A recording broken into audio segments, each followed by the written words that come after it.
Aktres, hindi tinanggap ni Coco Martin sa FPJ's Batang Quiapo.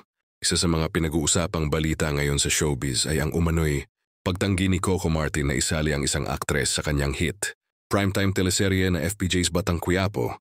Kilala si Coco hindi lamang bilang pangunahing bida, kundi pati na rin bilang creative, lead ng programa. Kaya't malaki ang impluensya niya sa pagpili ng mga artistang makakasama sa cast. Bagamat hindi tuwirang pinangalanan ng naturang aktres, lumalabas ang espekulasyon na isa itong kilalang personalidad na nag-aambisyong makabalik sa primetime spotlight.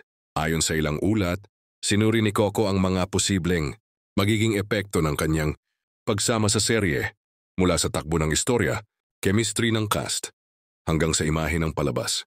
Kilalang maselan si Coco sa pagpili ng mga artista, lalo na't nais niyang mapanatili ang kalidad at integridad ng programa na hanggang ngayon ay namamayagpag sa ratings at online views.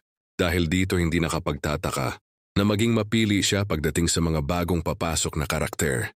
Sa kabila ng isyong ito, patuloy pa ring dinarayo ng mga manonood. Patunay ito na kahit may mga aktor o aktres na hindi natutuloy na mapasama, solid pa rin ang suporta ng fans sa proyekto ni Coco.